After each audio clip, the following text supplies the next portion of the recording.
Computation of tax liability. Table 1 की बात की थी, सैलरीड वाले की, नॉन सैलरीड वाले की बात की थी। ठीक है, तो थोड़ा सा रिकैप करते हैं चीजों को। दो टेबल है हमारे पास, एक हमारे पास है नॉन सैलरीड का टेबल है जिसे ये tax rate for salaried individual, एक सैलरीड इंडिविजुअल का है और दूसरा है non salaried individual and AOP. ठीक है, सबसे पहले तो हमने ये आइडेंटिफाई करना होता है कि जी कौन सा टेबल टैक्स का लगना है। उसके लिए हमने कल पढ़ा था कि सैलरीड है या नॉन सैलरीड है, ये देखने का सबसे बेसिक क्राइटेरिया ये है कि अगर टैक्सेबल इनकम 75% से जो इनकम फ्रॉम सैलरी है वो टैक्सेबल इनकम के 75% से ज्यादा है तो वो क्या कहलाएगा, सैलरी।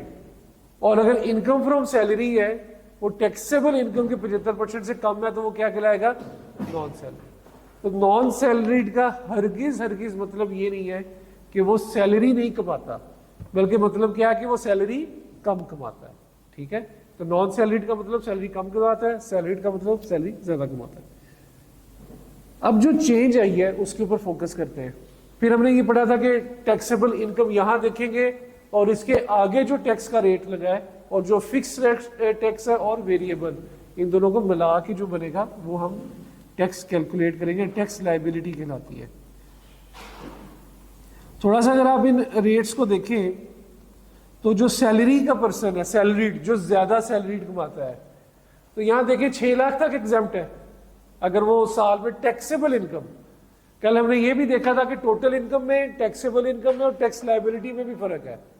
टोटल इनकम कुछ और है, टैक्सेबल इनकम कुछ और है और टैक्स लायबिलिटी कुछ और है। ये भी कल हमने इसको सीखा था और एग्जामिनर पूछते ही ऐसे है। कोई एक दो क्वेश्चन में भी आपको रिसेंट अटेम्प्ट के भी दिखाता हूँ, बल्कि ये जो कल आपने हमने पढ़ा है ये मैं लेटेस्ट अगर क्वेश्चन पेपर उठाऊं ये ऑटम 24 का, तो इसके अंदर मैं आपको दिखाता हूं। ये देखें,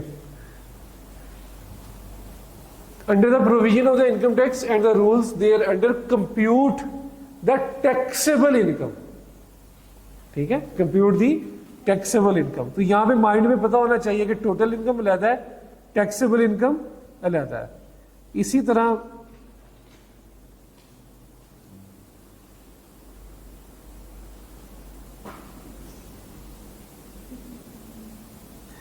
यहां पे मैंने कहीं पढ़ा था, इसके अंदर भी देखें कि कंप्यूट दी टैक्सेबल इनकम के ऊपर जा रहा है। और अब ये देखें इस क्वेश्चन में 10 नंबर का क्वेश्चन है, उससे क्या पूछा है, compute the taxable income of Javed for the year under the appropriate head of income. तो क्या टैक्स लायबिलिटी निकालनी है, नहीं निकाल। ठीक है, कल हम टैक्स लायबिलिटी तक गए हैं।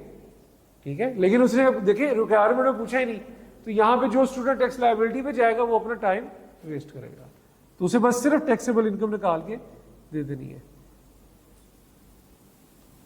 ये वाला क्वेश्चन देखें, under the provision of the income tax ordinary the rule mayor under correct head of income total income, taxable income and tax liability of any for the year. देखिए वो question की requirement में specifically बता रहा है, total income बताएं, taxable income बताएं और टैक्स लायबिलिटी बताएं। तो कल हमने वो तीनों को देखा था कि टोटल इनकम क्या है, टैक्सेबल इनकम क्या है और टैक्स लायबिलिटी क्या है। ठीक है, तो ये इस तरह से अगर आपका कॉन्सेप्ट क्लियर होगा तो फिर आपको आइडिया होगा हमने करना क्या है। अच्छा, इसको थोड़ा सा वैसे व्यू करें खुद से, तो अगर वो ज्यादा सैलरी कमाने वाला बंदा है तो जहां 6 लाख है तो 0% है, 12 लाख तक 5% है। ठीक है, 22 लाख तक 12 से ज्यादा 22 तक 15% है और रेट भी 30,000 है। अभी पहले इन तीन को देखते हैं। अच्छा, दूसरे टेबल पे आए जरा, 6 लाख तक 0% है, सेम है। 12 लाख तक वहां पे कितना था, यहां पे 15% है। ठीक है, बाकी 22 लाख तक वहां छूट थी, यहां पे छूट क्या हो गई, कम हो गई, 16 लाख पे ले आया और रेट कितना हो गया 20%, और वहां कितना था 15%। इसको देख के क्या लगता है कि ये थोड़ी सी रिलैक्सेशन दे रहे हैं उस बंदे को जो सैलरी ज्यादा कमाता है, कि उसका रेट ऑफ टैक्स भी कम है और उसको स्लैब की छूट भी ज्यादा है, मतलब वो 22 लाख तक के स्लैब पे 15% लगा रहा है और ये 16 लाख के ऊपर 20% लगा रहा है। यानी कि जो बिजनेस कर रहा है, जो एओपी है अदर देन या कम सैलरी कमा रहा है, तो उसका टैक्स ज्यादा देना पड़ रहा है। ठीक है, ये स्लैब्स के अंदर थोड़ा सा उन्होंने फर्क रखा है। ऑल्दो हमें ये स्लैब्स याद करने की जरूरत बिल्कुल नहीं है, क्योंकि ये आपके पेपर में नीचे दिए गए होंगे, तो ये याद करने की बिल्कुल जरूरत नहीं। अच्छा जी, जो चेंजिंग्स आ गई है इस दफा, सबसे पहली बात tax rate for a professional firm. Professional firm की बात की जा रही है, उसके अंदर वो कह रहा है if an AOP association of person is a professional firm that can not incorporate due to legal और regulatory rules, the tax rate of 45% listed under the serial 6 of the table will be reduced to 40%। इसकी बात कर रहा है, AOP के ऊपर ये वाला टेबल लगता है ना, ये देखें tax rates for individual, salary, non salaried and AOPs. तो एओपीज के अंदर उसने वैसे एक बात बताई है कि जहां पे आपकी टैक्सेबल इनकम 5.6 मिलियन से बढ़ रही हो तो वहां पे रेट क्या है 45%।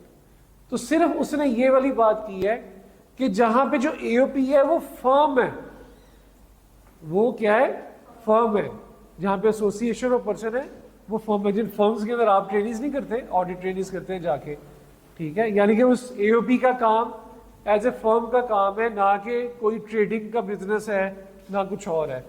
ठीक है, तो जिस तरह ये हमारी चार्टर्ड अकाउंटेंट्स की फर्म्स हैं जहां पे जाके आप लोग इंडक्ट करेंगे, तो अगर एओपी फर्म है, यानी कि एओपी कोई ऐसी नहीं है कि जी लोग इकट्ठे हो गए एसोसिएशन ऑफ पर्सन बना ली है और उनका कोई बिजनेस है ट्रेडिंग का या उनका मैन्युफैक्चरिंग का कोई ऐसा, तो जहां पे एओपी एक फर्म है that can not incorporate due to legal और रेगुलेटरी रूल्स, और वो जो फर्म है वो इनकॉर्पोरेट है आई कैप के साथ। ठीक है, तो द टैक्स रेट 45% लिस्टेड इस 45 की जगह क्या हो जाएगा 40। सही है, तो बस इस बात का ख्याल रखना है कि उसने एक ये जो चेंज, और वो इस दफा टेस्ट करेगा ये वाली बात, अगर एओपी का क्वेश्चन आ गया तो एओपी के क्वेश्चन में टेबल कौन सा लगेगा नॉन सैलरीड वाला। फिर हम ये देखना, एक चीज बस ये देखनी होगी उसमें कि एओपी का जो क्वेश्चन है उसमें जो एओपी है क्या वो प्रोफेशनल फर्म है या नहीं। अगर वो प्रोफेशनल फर्म है तो सिर्फ आखिरी जो स्लैब है अगर वो इसमें फॉल करता हुआ तो 45 की जगह क्या लगाएंगे 40%। ठीक है, तो सबसे पहले तो हम देखेंगे कि वो एओपी है। ठीक है, हाँ अगर एओपी है तो फिर हम कौन सा वाला निकालेंगे नॉन सैलरीड वाला। नॉन सैलरीड वाला ही लग रहा है ना, नॉन सैलरीड वाला टेबल लगाएंगे। ठीक है, नॉन सैलरीड वाले टेबल में जाके फिर हम देखेंगे कि इसका स्लैब कौन सा बन रहा है, सीरियल नंबर कहां आ रहा है 1 2 3 4 5 6। तो अज्यूम करेंगे कि अगर इसकी टैक्सेबल इनकम सीरियल नंबर 6 में आ रही है तो फिर हम क्या देखेंगे कि एओपी का काम क्या है, क्या वो फर्म है, क्या वो ट्रेडिंग बिजनेस कर रही है, क्या कर रही है। अगर वो सीरियल 6 में फॉल कर रहा हुआ और एओपी एक फर्म हुई प्रोफेशनल फर्म, तो रेट ऑफ टैक्स में क्या लगाऊंगा 45 की जगह 40%। ठीक है, रेट ऑफ टैक्स क्या लगेगा 45 की जगह 40%। लगी समझ। अगर एओपी क्या है फर्म है, एओपी मुख्तलिफ काम कर सकती है, लेकिन हमने रेट ऑफ टैक्स कब लगाना है जब फर्म होगी, और 45 की जगह क्या कर देना 40 कर देना। Got it every person.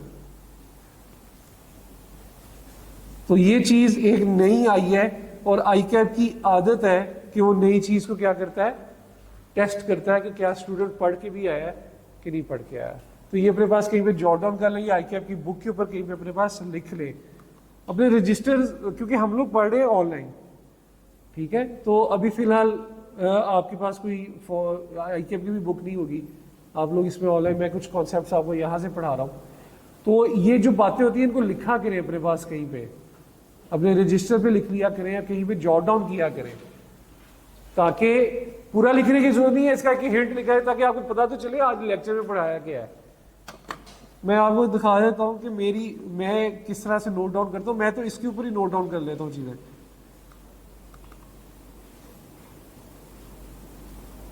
क्योंकि ये अभी बुक जरा मेरे लिए भी ये भी नहीं है, तो ये मैंने इस तरह से चीज़ों को हाईलाइट किया होता है, यहाँ पे अपने कमेंट्स ऐड किए होते हैं, ठीक है, ताकि मुझे याद होता है कि मैंने क्या क्या इसमें पढ़ाया हुआ है, ठीक है। उर्दू में भी लिखा होता है सारा कुछ। तो आपके पास अगर अपने बुक के ऊपर ऑनलाइन जो बुक है उसके ऊपर अगर आप एडिटिंग कर सकते हैं तो उस पर किया करें, ठीक है। नहीं तो आप ये देखिए इसको हाईलाइट किया करें, चीज़ों को उन्हें अंडरलाइन किया करें, नहीं तो अपने पास रजिस्टर पे लिखा करें ताकि आपको आइडिया तो हो कि आप लोग आज पढ़ के क्या गए हैं। तो अपने रजिस्टर पे वैसे लिख रहे हैं कि tax rate for a professional firm under serial number 6 will be 40%. If taxable income falls under serial number 6, then it will be 40%. और प्रोफेशनल फर्म को अंडरलाइन करें कि अगर AOP प्रोफेशनल फर्म हुई तो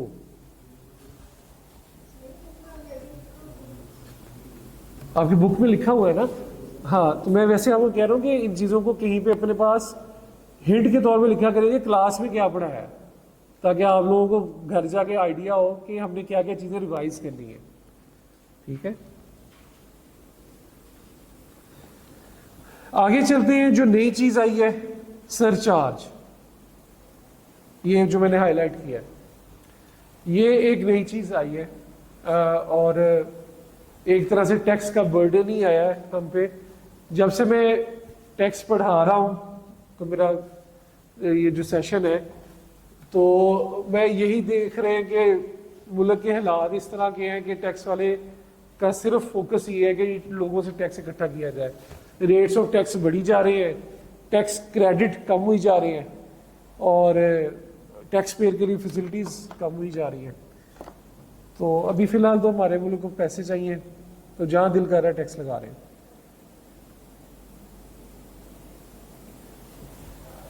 ये पढ़ते हैं जी, सरचार्ज भी टैक्स ही कहलाता है, ठीक है। ये एडिशनल टैक्स है।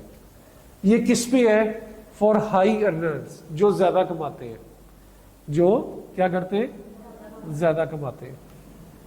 10% of the gross tax liability for income exceeding ₹10 million. A surcharge shall also be payable by every individual. Her individual एक सरचार्ज देगा, एक और टैक्स देगा। कौन सा? एक तो वो था ना जो टेबल्स में पड़ा ऊपर, अब उसके अलावा एक और टैक्स देगा, इंक्लूडिंग सैलरी एंड AOP। वो कहता है सैलरी वाला भी देगा और AOP वाला भी देगा। एट 10%, 10% किसका? ग्रॉस टैक्स लायबिलिटी का। जो लायबिलिटी हमने ऊपर वाले टेबल्स में निकाली थी उसका 10%। Where taxable income exceed 10 million, जहां पे उसकी टैक्सेबल इनकम 10 मिलियन से एक्सीड कर गई थी। इसको पढ़ते हैं एक एग्जाम्पल के थ्रू।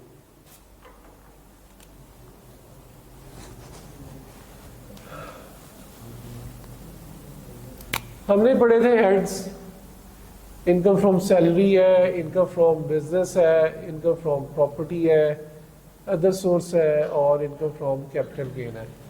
ये आपके हेड्स ऑफ इनकम थे और इसके अंदर आप एग्रीकल्चर की एग्जेम्प्ट इनकम अगर ऐड कर दो तो ये मेरे पास बन जाती है टोटल इनकम। इस टोटल इनकम में से मैं लेस कर दूं एग्जेम्प्ट इनकम और डिडक्टेबल अलाउंस जो कि ज़कात कहलाता है, ये लेस कर दूं तो मेरे पास टैक्सेबल इनकम आ जाती है। टैक्सेबल इनकम, इस टैक्सेबल इनकम के ऊपर मैं टैक्स लायबिलिटी कैलकुलेट करूंगा, ठीक है।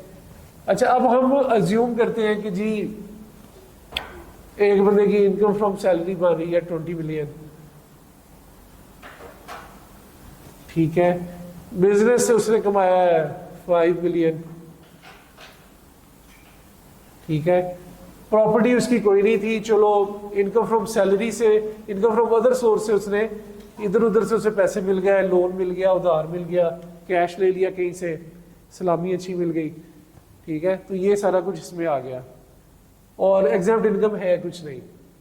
तो टोटल इनकम मेरी क्या बन गई, 2 + 5 + 2 27, 27 मिलियन की मेरी टोटल इनकम मिल गई।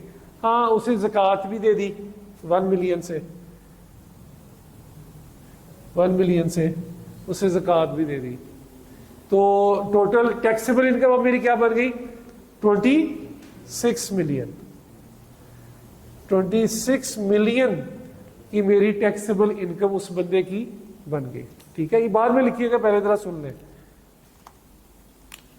लिखने वाला काम बाद में दे दूंगा, 2 मिनट, ठीक है। अच्छा, अब कौन सा रेट लगेगा, कौन सा रेट लगेगा, टैक्सेबल इनकम का 75% कितना बना, 195 000 ये बन गया जी इसका 75%, यही बनता है।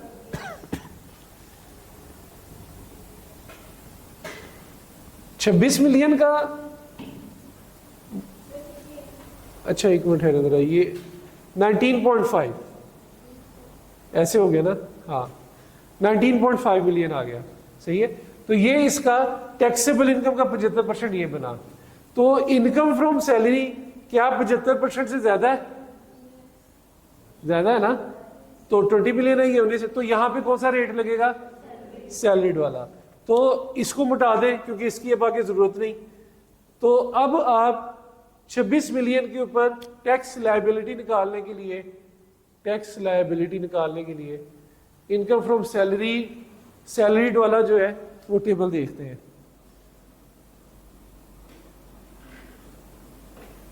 इसमें ऑब्वियसली ये कहां फॉल कर रहा है, यहां भी कर रहा है ना फॉल, क्योंकि ये तो सबसे हाई है ना, 26 मिलियन तो बहुत ज्यादा मैंने फिगर उठा ली। वे taxable income exceed rupees 4.1 million, तो ऑब्वियसली 7 लाख जमा 35% of the amount exceeding 4.1 million. तो इसमें फिक्स कितना है, 7 लाख जमा 26 मिलियन में से माइनस करें 4.1 मिलियन और उस पर क्या लग जाएगा, उस पर 35%, 7 6 5 0। इन दोनों को ऐड करें तो टैक्स लायबिलिटी कितनी आ गई, इन दोनों को ऐड करें, ये फिक्स था ये वेरिएबल था, 8365000। आप भी कैलकुलेट किया करें साथ साथ ताकि किसी ने गलत ना कर दिया हो। तो ये टैक्स लायबिलिटी बन गई है, ठीक है। ये तो था कल तक का। आज क्या इंपैक्ट आया जी, ये देखें, अगर एक बंदे की यानी कि सैलरीड या एओपी उसकी टैक्सेबल इनकम 10 मिलियन से ज्यादा है, टैक्सेबल इनकम 10 मिलियन से ज्यादा है, तो वो सरचार्ज देगा जी। ये 14 क्यों बनेगा, ये 7 लाख है, नहीं 7.6 मिलियन है, 7 ये 5000 नहीं, ये सही निकाला है, 7665000 7.6 मिलियन है ये, जब 7 लाख, ठीक है, ये सही निकला हुआ है ना, 7.6 मिलियन इतना ही बनेगा क्योंकि टैक्स काफी ज्यादा है, टैक्सेबल इनकम काफी है। अच्छा, मैं ये कहना चाह रहा था कि अगर टैक्सेबल इनकम 10 मिलियन से ज्यादा है, टैक्सेबल इनकम 10 मिलियन से ज्यादा है, तो इसकी टैक्सेबल इनकम क्या थी 26 मिलियन, तो 10 मिलियन से ज्यादा हुई, तो यहां पे एक सरचार्ज लगेगा, यानी कि टैक्स लायबिलिटी तो ये बना ली, अब क्या लिखेंगे यहां पे सरचार्ज। अब ये सरचार्ज क्या होगा कि अगर आपकी टैक्सेबल इनकम 10 मिलियन से ज्यादा है तो जो लायबिलिटी आपने बनाई है ग्रॉस लायबिलिटी, इसी का 10% और देना पड़ेगा, इसका 10% निकालें 836500, ये सरचार्ज देना पड़ेगा, तो टोटल टैक्स लायबिलिटी मेरी क्या बन गई 836500 प्लस 836500,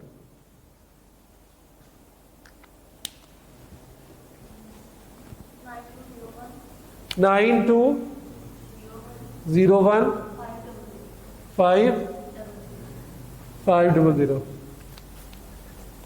लगी समझ? क्या लगी समझ? उससे पूछ रहा हूँ क्या लगी समझ? हाँ,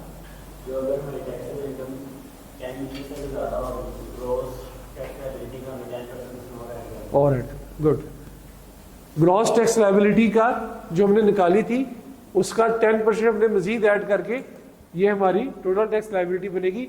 कब? जब हमारी टैक्सेबल इनकम 10 मिलियन से ज्यादा।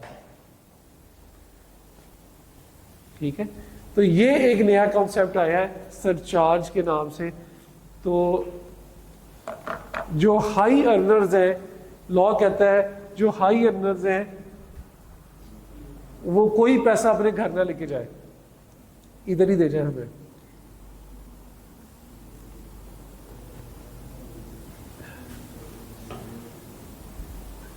ठीक है,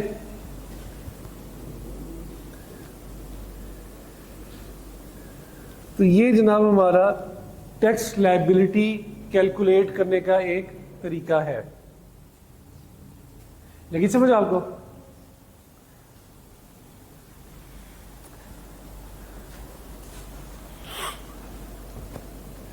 तो अब जो चीज़ें थोड़ी सी ज़हन में रखनी पड़ेंगी अब के बाद, वो हमें साथ साथ ये भी देखना पड़ेगा कि कहीं इसके अंदर सरचार्ज तो नहीं लग रहा, एक बात। और दूसरा हमें ये भी देखना पड़ेगा अगर एओपी है तो सीरियल नंबर 6 में आती है तो 45% की जगह 40% लगेगा अगर वो एओपी प्रोफेशनल फर्म है, अगर वो फर्म है।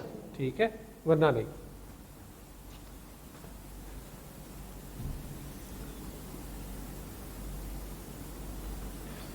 अभी तक करंट जो हमने एक डेफिनेशन पढ़ी थी टैक्स की, उसके अंदर हमने कुछ चीज़ें पढ़ी थी कि जी टैक्स में क्या क्या चीज़ें आती हैं।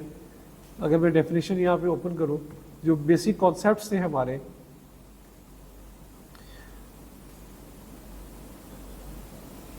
ये डेफिनेशन पढ़ी थी। तो हमने यहाँ पे पढ़ना ये था सबसे पहले कि टैक्स ईयर क्या है, तो ये हमने देख लिया नॉर्मल, स्पेशल, ट्रांजिशनल के मुताबिक। फिर हमने देखा कि टैक्सेबल इनकम कैसे बनती है, ये टैक्सेबल इनकम बनाने का तरीका है। ये टोटल इनकम है, टोटल इनकम से एग्जैम्प्ट और डिडक्टेबल निकालें तो टैक्सेबल इनकम आती है। पर्सन के बारे में हमने पढ़ा कि पर्सन इंडिविजुअल भी होता है, कंपनी भी होती है, एओपी भी होता है, फॉरेन या प्रोविंशियल पर्सन को जो गवर्नमेंट है वो भी पर्सन होती है। और इसी तरह रेट्स कैसे एप्लीकेबल होते हैं, ये हमने देखा कि इनकम कितनी है और रेट कितना है, और टैक्स कैसे लगता है, ये सारा टैक्स कैसे लग के हमारे पास आए। तो ये इसके बेसिक स्कोप की चीज़ें थी। एक जो डेफिनेशन थी हमने वहाँ से चीज़ें अखज़ की, और हम एक सीक्वेंस के साथ आज अल्लाह का शुक्र है कि हम एंड तक पहुँचे हैं। अच्छा, अब जो रेजिडेंट का एक कॉन्सेप्ट था उसमें हमने काफ़ी चीज़ें और पढ़ ली थी कि शॉर्ट टर्म रेजिडेंट कौन सा है, रिटर्निंग एक्सपैट कौन है, और फॉरेन सोर्स सैलरी में क्या तरीका है। बेसिकली जो कॉन्सेप्ट था that was about resident person, कि रेजिडेंट पर्सन क्या होता है। रेजिडेंट पर्सन में जो हमने अभी तक फोकस किया था वो किस में किया था, रेजिडेंट इंडिविजुअल, इंडिविजुअल पे किया था। तो पर्सन की डेफिनेशन में तो कंपनी भी आती है, एओपी भी आती है। तो आज हम थोड़ा सा उसको देखते हैं कि रेजिडेंट कंपनी किसे कहते हैं और रेजिडेंट एओपी किसे कहते हैं। ठीक है,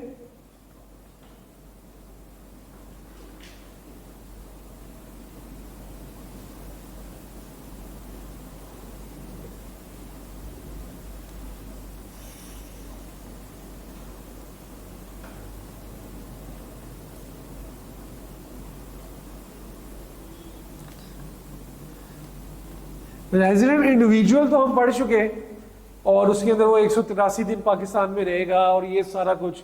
फिर उसके साथ साथ हमने दो अगले और सेक्शन भी पढ़ लिए शॉर्ट टर्म और एक्सपैट के ऊपर। आज हम बात करते हैं रेजिडेंट कंपनी कौन सी है। ठीक है, a company shall be a resident company in Pakistan for a tax year. हमेशा याद रखना है कि एक चीज रेजिडेंट का जो स्टेटस है कि एक बंदा रेजिडेंट है या नहीं है, ये कितने अरसे के लिए होता है, टैक्स ईयर का। तो ये अगर एक टैक्स ईयर का होता है तो इसका मतलब ये है कि हमने हर टैक्स ईयर में इसको दोबारा से चेक करना है। ठीक है, तो एक टैक्स ईयर में जो रेजिडेंट कंपनी है वो एक कंपनी रेजिडेंट कब कहलाती है, इफ इट इज इनकॉर्पोरेटेड और फॉर्म्ड बाय और under any law in force in Pakistan. Pakistan में जो लॉ चल रहा है कंपनीज को रजिस्टर्ड कराने का, अगर कोई कंपनी उस लॉ के तहत अपने आप को रजिस्टर या इनकॉर्पोरेट कराती है तो वो क्या कहलाएगी, रेजिडेंट कंपनी। तो पाकिस्तान में कंपनीज को बनाने का, इनकॉर्पोरेट करने का लॉ कौन सा है बोला, कंपनीज एक्ट। ठीक है, कंपनीज एक्ट 2017। ठीक है, पहले उसका नाम जो था वो स्टार्ट से कुछ और था, अब आगे कंपनीज एक्ट 2017।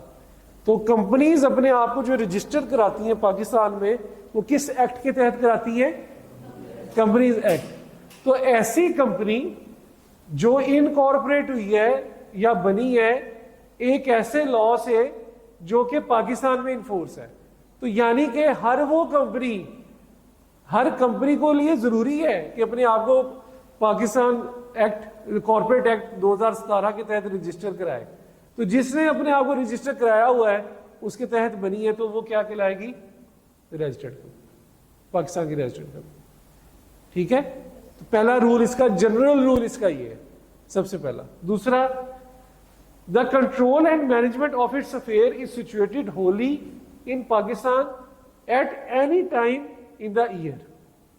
ठीक है, पहला तो था आपका जनरल रूल कि जो कंपनी पाकिस्तान कंपनीज एक्ट 2017 के तहत रजिस्टर्ड हो गई, ठीक है, तो वो रेजिडेंट कहलाएगी। ये जनरल रूल था। ये थोड़ा सा स्पेसिफिक रूल है। अगर कंपनी का कंट्रोल और उसकी management is situated wholly in Pakistan at any time in the year, साल में कभी भी पाकिस्तान में आई उसका कंट्रोल या मैनेजमेंट, तो वो भी रेजिडेंट ही कंपनी कहलाएगी। ठीक है, इसमें क्या होता है, इस केस के अंदर हो सकता है कि कंपनी इनकॉर्पोरेट हुई हो बाहर के मुल्क में, यूएस के अंदर, यूके के अंदर, बाहर के मुल्क में हुई हो, लेकिन उसकी कंट्रोल और मैनेजमेंट अगर पाकिस्तान में आई है eight any time, situated wholly in Pakistan at any time in the year, साल में कभी भी, ठीक है, साल में कभी भी उसकी कंट्रोल या मैनेजमेंट पाकिस्तान में आई है तो वो पाकिस्तान की रेजिडेंट कहलाएगी। ठीक है, it is a provincial government और a local government in Pakistan. जो प्रोविंशियल गवर्नमेंट और लोकल गवर्नमेंट जो है वो भी रेजिडेंट कंपनी ही कहलाएगी। ठीक है, इसकी एक एग्जांपल है, हम थोड़ा सा एग्जांपल को भी साथ लेके चलते हैं। पॉइंट नंबर 2 देखें, अब आपको ये पढ़ के जरा क्लियर समझ लगेगी। Anderson LLC limited liability company जो भी है was incorporated, Anderson was incorporated as a limited liability company in UK. बाहर के मुल्क में रजिस्टर्ड हुई है, पाकिस्तान में रजिस्टर्ड नहीं हुई। तो क्या जनरल रूल लगेगा इस पे कि स्पेसिफिक रूल लगेगा? स्पेसिफिक रूल लगेगा। स्पेसिफिक रूल के अंदर क्या पड़ा था? कंट्रोल और मैनेजमेंट सारी की सारी पाकिस्तान में आई हो एट एनी टाइम, थोड़े अरसे के लिए भी बेशक आई हो, तो वो रेजिडेंट के लिए। आगे चलते, the control and management of his affairs was situated wholly in Pakistan, ठीक है। However with effect from 1 November 2024 the entire management control was shifted to UK, यानी कि मेरा साल शुरू टैक्स ये 2025 का कहा है ना, तो साल शुरू कब हो रहा है मेरा, साल मेरा कब शुरू हो रहा है 1 जुलाई 2024 से, और खत्म कब हो रहा है 30 जून 25 को। इस साल के अंदर एक कंपनी ऐसी जो कि यूके में रजिस्टर्ड हुई थी, यूके में रजिस्टर्ड हुई थी, वो उसका कंट्रोल पाकिस्तान में था कब तक, ये अगर दिसंबर यहां पे है, नवंबर 2024 ही लिखा हुआ है ना, इतना अरसा उसका कंट्रोल कहां रहा, पाकिस्तान में, और इतने अरसे के लिए किधर चला गया, यूके। ऐसी कंपनी जिसका सारे का सारा कंट्रोल और मैनेजमेंट नवंबर तक पाकिस्तान में रहा और वो रजिस्टर्ड हुई थी यूके में, तो क्या वो पाकिस्तान की रेजिडेंट हुई, क्या वो पाकिस्तान की रेजिडेंट हुई रेजिडेंट, क्योंकि हमने क्या पढ़ा था कि कंट्रोल एंड मैनेजमेंट उसका एट एनी टाइम, मुद्दत नहीं लिखी उसने, बेशक कुछ अरसे के लिए, कुछ लम्हों के लिए भी पाकिस्तान में अगर आ गया, एक दिन के लिए भी आ गया, तो पाकिस्तान की क्या बन जाएगी, रेजिडेंट। हाँ, इसमें जो बात है करने वाली वो क्या है, control and management is situated wholly in Pakistan, सारे का सारा उसका कंट्रोल या मैनेजमेंट पाकिस्तान के अंदर था, किसी भी चंद लम्हों के लिए भी, तो वो resident.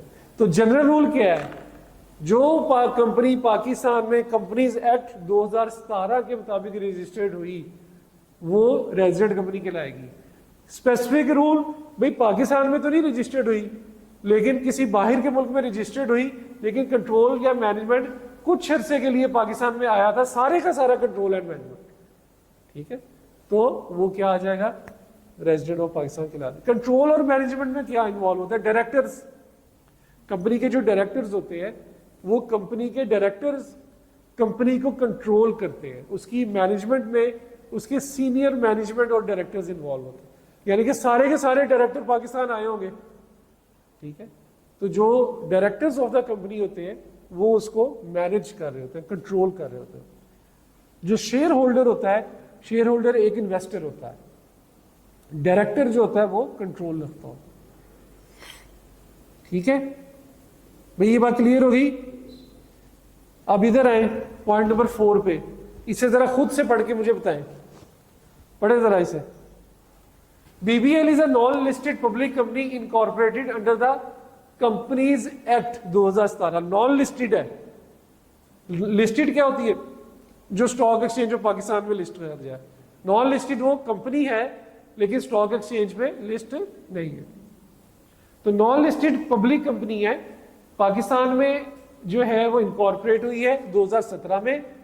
All the shareholder of the company are individual, the control and management of the affairs of the company during the year was outside Pakistan. Non listed company है और रजिस्टर्ड हुई है कंपनीज एक्ट के मुताबिक, लेकिन उसका control और management मुल्क से बाहर है। क्या ये रेजिडेंट है या नॉन रेजिडेंट है? नॉन रेजिडेंट वाले हाथ खड़ा करें। ये आधा हाथ है, पूरा हाथ है? अच्छा, 2 3 नॉन रेजिडेंट है, और नॉन रेजिडेंट वाले 3 है, बाकी सब रेजिडेंट है। रेजिडेंट उस साथ वाले से पूछे। नॉन रेजिडेंट वजह, नॉन रेजिडेंट वाले वजह बताएं। हाँ, कंट्रोल एंड मैनेजमेंट भाई, इस वजह से कह रहे हैं बस।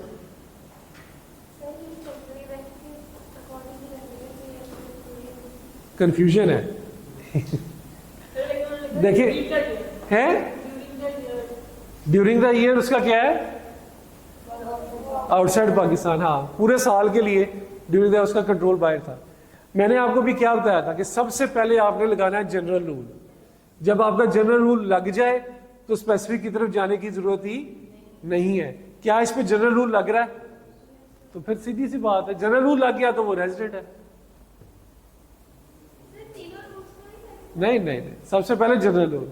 तीनों रूल कैसे सेटिस्फाई हो? पाकिस्तान में भी रजिस्टर हो, बाहर भी रजिस्टर हो, कंट्रोल भी कम चर्चे के लिए आया हो, तीनों रूल कैसे हो सकते हैं?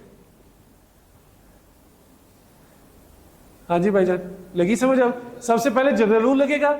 जनरल रूल ये क्या है कि पाकिस्तान के अंदर कंपनीज एक्ट के तहत रजिस्टर्ड हो, ठीक है, या फिर कोई और लॉ जो पाकिस्तान में कंपनीज को रजिस्टर्ड करता है उसके तहत रजिस्टर्ड हो। ये सबसे पहले जनरल रूल। ये लग गया तो बाकी खत्म, ये नहीं लगा तो फिर दूसरे रूल पे जाना है, ठीक है। आगे चलते हैं, इसका जवाब भी देख लेते हैं, हो सकता है मैं आपको गलत ही पढ़ा रहा हूं। If a company is incorporated or formed by or under the law in force in Pakistan, it is treated as a resident company. ठीक है, such company cannot be treated as non-resident merely on the basis that the control and the management of the affair was situated abroad. सिर्फ इस वजह से उसे non resident नहीं कह देना कि उसका कंट्रोल मैनेजमेंट बाहर के मुल्क में। Therefore, BBL is a resident company. A company, ये पहले दूसरे का जवाब है। A company shall be a resident if control and management of the affairs of the company is situated wholly in Pakistan at any time in the year. Therefore, company is a resident irrespective of the fact that it was incorporated in UK. तो ये भी हमने यही कहा था कि वो resident है। देखिए, एक पे पहला रूल लग गया जनरल और दूसरे पे स्पेसिफिक रूल लगा जी। रेजिडेंट एओपी क्या होता है? एसोसिएशन ऑफ पर्सन होता है कि कुछ लोग मिले और मिलके उन्होंने एक पार्टनरशिप की। तो रेजिडेंट एओपी से क्या मतलब है? ये भी इससे मिलता जुलता ही है, ऊपर वाले से बड़ा इजी सा है। AOP shall be a resident AOP for a tax year if the control and management of the affairs of the AOP is situated wholly or partially in Pakistan at any time in the year, ठीक है। ये भी उसी से मिलता जुलता है कि if the control and management of the affairs of the AOP is situated wholly or partially, यहां पे जो वर्ड ऐड हो रहा है वो क्या हो रहा है? पार्शियली। वहां पे वो बात कर रहा था सारा कंट्रोल, सारा कंट्रोल पाकिस्तान में आया हो किसी भी लम्हे के लिए। यहां पे वो क्या बात कर रहा है? सारा कंट्रोल या आधा कंट्रोल। वो एक बंदा आधा आधा करके आ गया हो? नहीं, एसोसिएशन ऑफ पर्संस के अंदर जिस तरह मैंने आपको बताया एक से ज्यादा लोग मिलकर पार्टनरशिप बनाते हैं ना, तो हो सकता है कि एक बंदा यूके बैठा हो, एक पाकिस्तान आ गया हो, तो वो सारे तो नहीं आए लेकिन एक बंदा उसका यहां पे मौजूद हो गया, तो ये पार्शियली हो गया, ठीक है। तो ये बस याद रखना है कि एओपी के केस के अंदर होली और पार्शियली, सारा या कुछ कंट्रोल उसका पाकिस्तान में आ गया हो eight any time in the year, कुछ लम्हे के लिए भी, तो वो रेजिडेंट एओपी कहलाएगी। आया हुआ था? कर लिया होना आपने?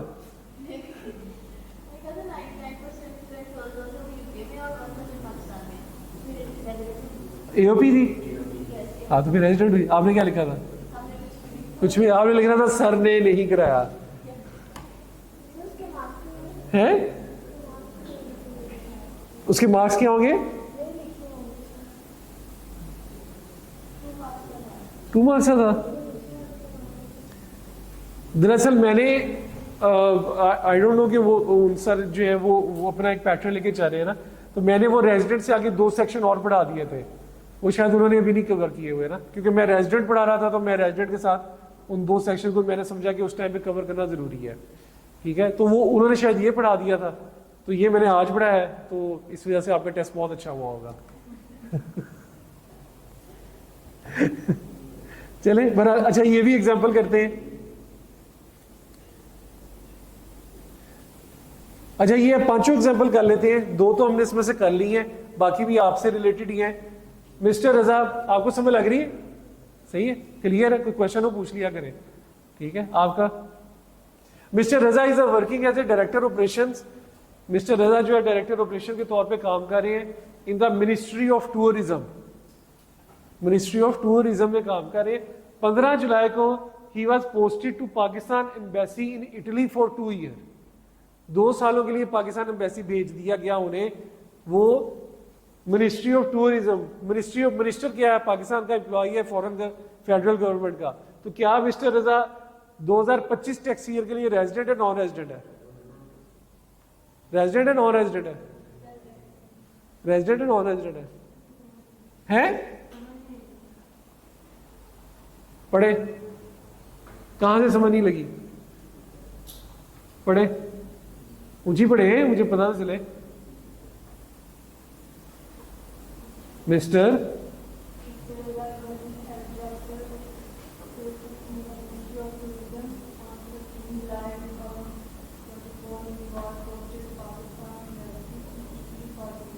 हाँ, क्या समझ लगी?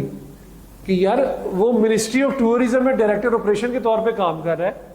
Ministry of tourism federal government का अदारा है, पाकिस्तान के फेडरल गवर्नमेंट का अदारा है, ठीक है। और 15 जुलाई को उसको पाकिस्तान एम्बेसी इटली भेज दिया। अब हमने ये बात पढ़ी थी रेजिडेंट पर्सन के अंदर कि अगर वो फॉरेन गवर्नमेंट या प्रोविंशियल गवर्नमेंट का पर्सन है और उसको मुल्क से बाहर भेज दें तो वो क्या कहलाएगा? रेजिडेंट। तो ये फॉरेन गवर्नमेंट का मिनिस्टर जो होता है वो हमारा फेडरल गवर्नमेंट का एम्प्लॉय होता है, फेडरल गवर्नमेंट में होता है ना। तो ये पाकिस्तान में फेडरल गवर्नमेंट में जो है ये पर्सन है और इसको पाकिस्तान की एम्बेसी में इटली में भेज दिया, तो ये रेजिडेंट ही कहलाया, ठीक है। तो ये बात याद है, ये बात पढ़ी थी ना हमने कि अगर प्रोविंशियल सूबाई हुकूमत का मुलाजिम है या फिर वो वफाकी हुकूमत का मुलाजिम है, दोनों केसों में अगर वो मुल्क से बाहर भी है तो वो फिर भी रेजिडेंट कहलाता है। तो यहां पे वो वफाकी मिनिस्टर है, उसमें एज ए डायरेक्टर ऑपरेशंस के तौर पे काम कर रहा है, ठीक है। तो इस वजह से ये रेजिडेंट है। दूसरा पॉइंट हमने पढ़ लिया। तीसरा, on 1 February 2025 mister Sameel a citizen of Pakistan, citizen of Pakistan का जिक्र आए दिमाग में तो क्या चीज खड़कनी चाहिए? है पाकिस्तान का शहरी है तो क्या चीज फौरन माइंड में आनी चाहिए? रेजिडेंट का स्टेटस जानना है कि ये बंदा रेजिडेंट है या नहीं है। यस, 3 कंडीशन पढ़ी थी ना हमने रेजिडेंट होने के लिए। 3 कंडीशन पढ़ी थी हमने। पहली, इस मुल्क में 183 दिन रहा हो। दूसरी, अगर फॉरेन या प्रोविंशियल गवर्नमेंट का एम्प्लॉय रहा हो। तीसरी थी कि वो पाकिस्तान का शहरी भी हो और किसी और मुल्क में 182 दिन से ज्यादा स्टे ना किया हो। तो तीसरी कंडीशन में क्या आता था? सिटीजन। तो हम अगर रेजिडेंट का स्टेटस जान रहे हैं कि ये बंदा रेजिडेंट है या नहीं है, तो उसमें सिटीजन का नाम आया तो फौरन माइंड में बात आनी चाहिए कि ये कहीं तीसरी क्लॉज तो नहीं। तो देखते हैं 1 फरवरी 2025 में Sameel, a citizen of Pakistan, was sent to Pakistan by his UK based company to work on a special project. He left Pakistan on 23 August 2025।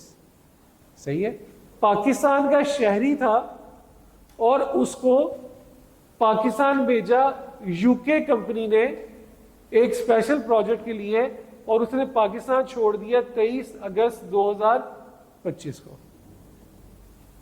क्या करे? रेजिडेंट है, नॉन रेजिडेंट है? कब आया वो पाकिस्तान में?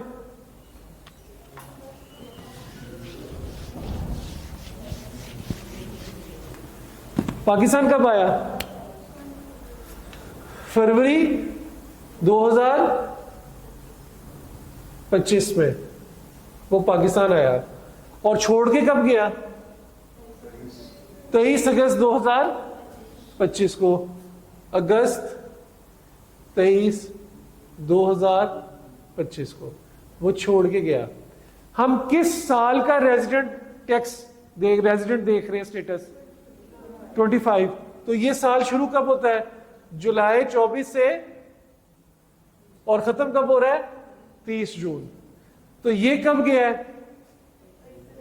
23 अगस्त। तो मैं कब तक इसका दिन गिनूंगा? जून 25 तक के दिन गिनूंगा। ठीक है, तो गिने फरवरी, मार्च, अप्रैल, मई और जून। फरवरी पूरे पूरे ही हुए ना, 28 का होगा, 31, 30, 31, 30, कितने बने? 150 पूरे। तो क्या ये रेजिडेंट बना? क्या ये रेजिडेंट बना? ये 150 दिन है पाकिस्तान में, तो क्या ये रेजिडेंट बना? नहीं बना ना, 183 दिन। लेकिन यहां पे सिटीजन का वर्ड भी यूज हो गया, सिटीजन ऑफ पाकिस्तान। अब शहरियत का भी उसने जिक्र कर दिया है। तो हम यहां पे क्या करेंगे कि उसको, ये क्या हुआ, ये क्या हुआ? आई थिंक उन्होंने कनेक्ट किया है वहां से स्कैन से। तो हम यहां पे क्या करेंगे, हम यहां पे उसको जवाब देंगे दोनों चीजों का कि भाई दिन काउंट करो तो 150 दिन बन रहे हैं, तो 183 दिन से कम है। लेकिन हमने एक और चीज पढ़ी है कि कहीं पे अगर एक बंदे के 182 दिन से 183 दिन से कम भी हो तो वो फिर भी रेजिडेंट बन सकता है, अगर किसी और मुल्क में उसके 182 दिन या उससे ज्यादा का स्टे ना हो। लेकिन अब इसमें बाकी मुल्कों का डाटा भी नहीं दिया हुआ, इसमें बाकी मुल्कों का डाटा दिया है, हमें यह पता चल ही नहीं सकता कि वो किसी और मुल्क में 182 दिन का स्टे किया या नहीं किया। तो हम सिर्फ इतनी लाइन लिख के उसे छोड़ देंगे और उसे कह देंगे कि 150 दिन के मुताबिक तो वो रेजिडेंट नहीं बनता। हाँ, अगर किसी और मुल्क में उसने 182 दिन का स्टे नहीं किया तो फिर वो पाकिस्तान का रेजिडेंट कहलाएगा। हम इस तरह से इसका जवाब देंगे। और अब देखते हैं कि इसने कैसे जवाब दिया हुआ। ये देखें, ऐसे ही दिया हुआ है, stay of mister Sameel for the purpose of tax year 2025 is 150 days. ठीक है, since his stay in Pakistan is less than 183 days in the tax year, he is a non resident for the tax purpose. यहां तक आप सबका जवाब बिल्कुल ठीक है। लेकिन जब सिटीजन का वर्ड आ गया तो उसने इसको थोड़ा सा और इलेबोरेट किया कि मैं ये देखूं कि किसी और मुल्क में इसका स्टे 182 दिन या उससे ज्यादा का तो नहीं है।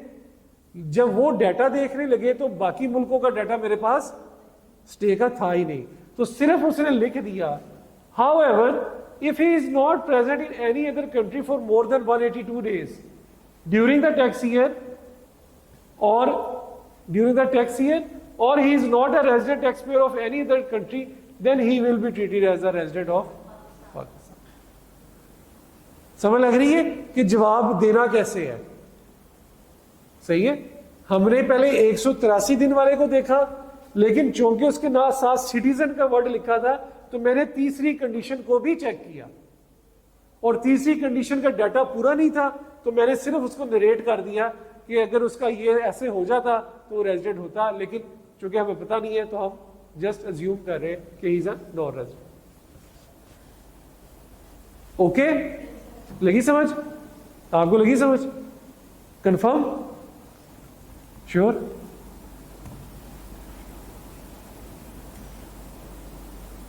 पता नहीं, मैं जब आपसे पूछता हूँ कुछ कि आपको समझ लगी, मुझे लग रहा होता आपको समझ नहीं लगी। एक्सप्रेशंस जो है ना वो बहुत वो उस तरह की है कि कुछ पता नहीं चल रहा क्या चल रहा है क्लास में।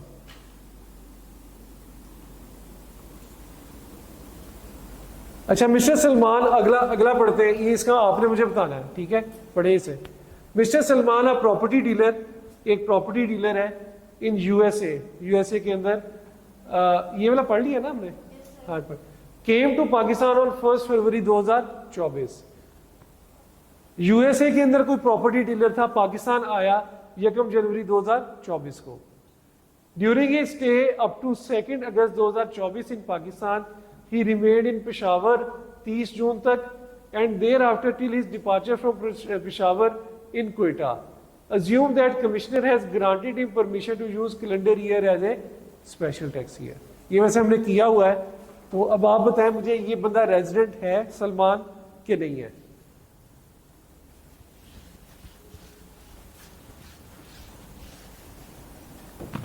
ये रेजिडेंट बनेगा या नहीं बनेगा, इसको पढ़ के जरा मुझे बताएं। छोटा 9 से भी ऊपर हो गया।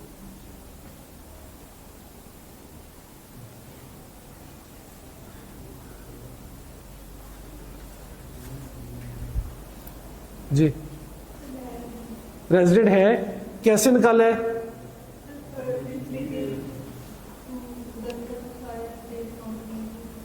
यकम फरवरी से लेके 2 अगस्त तक आपने सारे डेज काउंट किए, और आपने यकम फरवरी से 2 अगस्त तक क्यों किए? 30 जून तक कट क्यों नहीं लगाया? Good, very good. हाँ जी, क्योंकि उसका स्पेशल टैक्स ईयर वो चला गया है। तो अगर स्पेशल टैक्स ईयर बीच में चला गया है तो उसका टैक्स ईयर क्या बना? यकम जनवरी 24 से 31 दिसंबर 24। ये टैक्स ईयर 25 ही बना ना, क्योंकि इसके बाद वाला 30 जून इसका नाम होता है ना, तो टैक्स ईयर 25 बना। तो इसका स्टे कितना था पाकिस्तान में? फरवरी से लेके कहां गया? 2 अगस्त तक, अगस्त की 2 तारीख तक। ठीक है, तो फरवरी, मार्च, अप्रैल, मई, जून, जुलाई। ठीक है, तो ये दिन काउंट करें और अगस्त के 2 दिन काउंट करें, तो 183 दिन अगर बन गए हैं तो इट मीन्स किसका? इधर रेजिडेंट। ठीक है, गुड। इसमें बस एक चीज इंपॉर्टेंट थी, वो थर्ड का सिटीजन वाला जो पॉइंट था, दैट वाज इंपॉर्टेंट, कि वो आपको सिटीजन पे जरा उस चीज का भी ख्याल रखना है। ठीक है, बस आज के लिए यही हमने अब इंशाल्लाह कल की जो मेरी क्लास है शायद मेरा ऑफ हो जाए, लेकिन मैं ग्रुप में आपको शाम में इंटीमेट कर दूंगा सबको। आप हैं ऐड बॉयज़ वाले ग्रुप में? बंद कर दो, बॉयज़ वाले ग्रुप में है चारों।